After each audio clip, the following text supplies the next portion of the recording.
अस्सलाम वालेकुम जी दोस्तों, पछाणो हम मादी ऐ होनी है पहचान।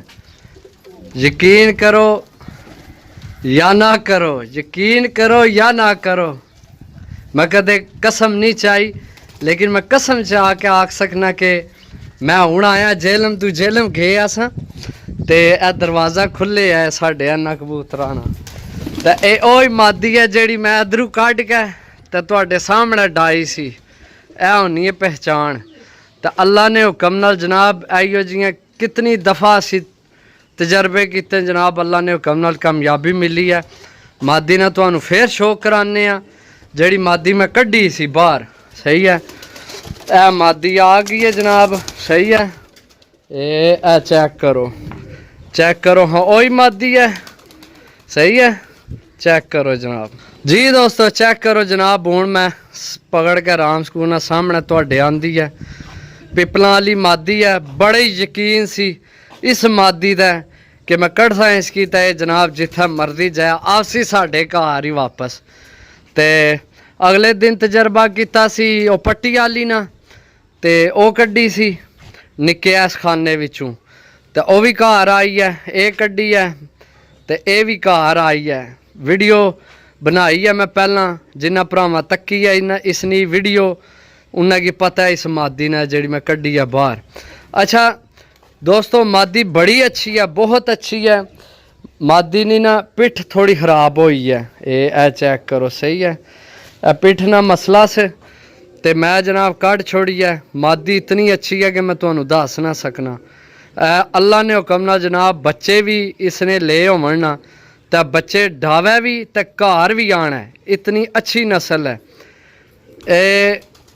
कुछ दिन पहले ना मैं सेम यही नर तकिया है। एक बंदे को उस्ताद है साढ़े इलाके ना, उस्ताद मलक आसफ साहब, सेम यही नस्ल विच चेक कर लो। सही है, सेम यही नस्ल विच उन्हें जनाब उन्होंने ना बच्चा सी जवान होया खुडे विच उन्होंने को निकल गया।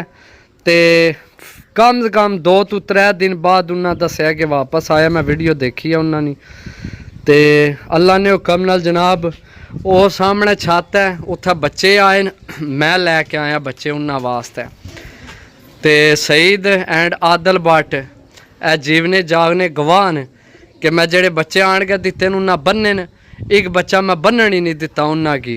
सही है, तो बच्चा मैं बन्नण नहीं दिता तो उत्थे ही खुला, यानी कि मैं खड़ के उस छत है उस टाइम 5 मिनट मेरे ख्याल मैं बैठा होना जेड़े बच्चे बन्ने न उत्थे।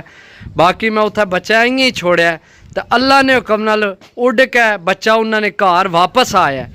एक 15-10-5 मिनट हाली उत्थे रहा बच्चा, वो भी हाथ विच जाल तो रहा भी नहीं। गल सारी पहचान नहीं होनी है मेरे भरावो।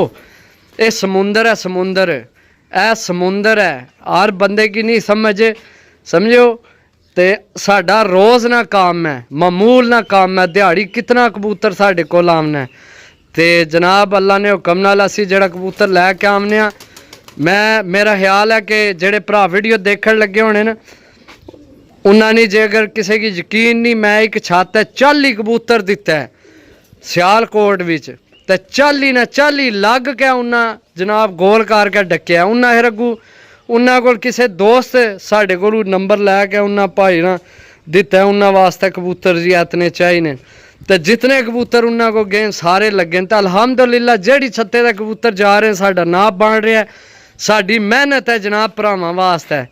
चल मादिए हुण तू साडे खुडे नी चैंपियन मादी हो गई है। हुण कित्थे जाना से, हुण ये साडे अपने घर विच है। इंज ये हुण इत्थे इन्हां विच ही छोड़ था, इत्थे ही रवै, इत्थे फिरा टुरै यशी मारे, समझो। तो इंशाअल्लाह जनाब उम्मीद करसा कि जेड़े भरा की कबूतर देसा दिल नाल देसा याद करसी। इंशाअल्लाह मिलसा अगली वीडियो, तब तक इजाज़त दो। अल्लाह सुनने वाला, अल्लाह हाफिज़।